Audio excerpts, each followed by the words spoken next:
Hello കുട്ടികളെ, എല്ലാവർക്കും സുഖമാണോ? ഇന്ന് നമ്മൾ ഒട്ടോമൻ സാമ്രാജ്യത്തെക്കുറിച്ച് പഠിക്കാൻ പോവുകയാണ്.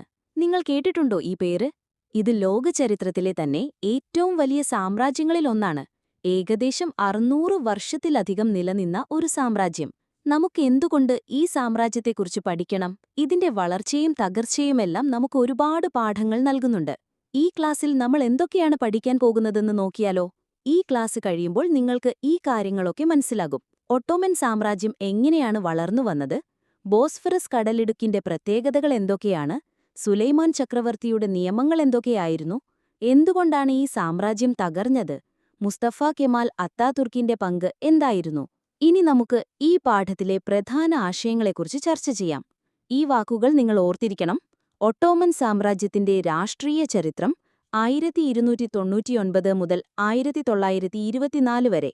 കോൺസ്റ്റാന്റിനോപ്പിളിന്റെ കീഴടക്കൽ, ഒട്ടോമൻ നിയമവ്യവസ്ഥ, മില്ലറ്റ് സിസ്റ്റം, ഓരോ മതവിഭാഗത്തിനും അവരുടെ കാര്യങ്ങൾ തീരുമാനിക്കാനുള്ള അവകാശം, യങ് ടർക്ക് പ്രസ്ഥാനം, കെമാലിസം, മുസ്തഫ കെമാൽ അത്താതുർക്കിന്റെ തത്വങ്ങൾ. ഒട്ടോമൻ സാമ്രാജ്യം സ്ഥാപിച്ചത് ആരാണെന്നറിയാമോ? ഉസ്മാൻ ഒന്നാമനാണ് ഈ സാമ്രാജ്യം സ്ഥാപിച്ചത്. അദ്ദേഹത്തിന്റെ പ്രധാനപ്പെട്ട ഭരണാധികാരികൾ ആരൊക്കെയായിരുന്നു എന്ന് നോക്കാം. മുഹമ്മദ് രണ്ടാമൻ, ഇദ്ദേഹമാണ് കോൺസ്റ്റാന്റിനോപ്പിൾ കീഴടക്കിയത്.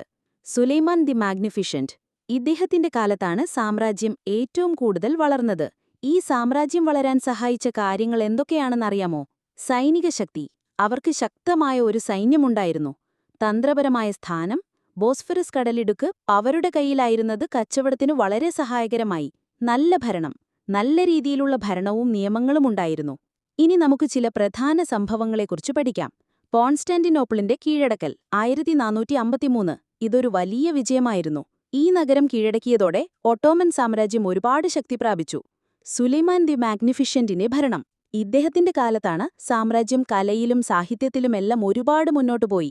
യങ് ടർക്ക് വിപ്ലവം, ഈ വിപ്ലവം സാമ്രാജ്യത്തിൽ ഒരുപാട് രാഷ്ട്രീയ മാറ്റങ്ങൾ കൊണ്ടുവന്നു. എന്തുകൊണ്ടാണ് ഇത്രയും വലിയ സാമ്രാജ്യം തകർന്നതെന്നറിയാമോ? പല കാരണങ്ങളുണ്ട്. ഭരണപരമായ പ്രശ്നങ്ങൾ, സാമ്പത്തിക ബുദ്ധിമുട്ടുകൾ, ഒന്നാം ലോക മഹായുദ്ധം. ഈ യുദ്ധത്തിൽ അവർക്ക് ഒരുപാട് നാശനഷ്ടങ്ങൾ സംഭവിച്ചു. മുസ്തഫ കെമാൽ അത്താതുർക്ക് ആരായിരുന്നു എന്ന് നോക്കാം. അദ്ദേഹം തുർക്കിയെ രക്ഷിച്ച ഒരു വലിയ നേതാവായിരുന്നു. കെമാലിസത്തിന്റെ തത്വങ്ങൾ ഇവയാണ് ആധുനിക തുർക്കിയുടെ അടിസ്ഥാനം. റിപ്പബ്ലിക്കനിസം, അതായത് ജനാധിപത്യ ഭരണം, ദേശീയത, അതായത് തുർക്കി എന്ന ചിന്ത, മതേതരത്വം, മതമില്ലാത്ത ഭരണം.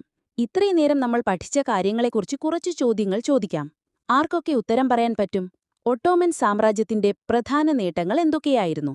എന്തുകൊണ്ടാണ് കെമാലിസം തുർക്കിയിൽ ഇത്ര പ്രധാനപ്പെട്ടതായി കണക്കാക്കുന്നത്? ഇന്ന് നമ്മൾ ഒട്ടോമൻ സാമ്രാജ്യത്തെക്കുറിച്ച് ഒരുപാട് കാര്യങ്ങൾ പഠിച്ചു. ഈ സാമ്രാജ്യത്തിന്റെ വളർച്ചയും തകർച്ചയുമെല്ലാം നമുക്ക് ചരിത്രപരമായ ഒരുപാട് അറിവുകൾ നൽകുന്നുണ്ട്. എല്ലാവർക്കും മനസ്സിലായെന്ന് വിശ്വസിക്കുന്നു. അടുത്ത ക്ലാസ്സിൽ പുതിയൊരു വിഷയവുമായി കാണാം.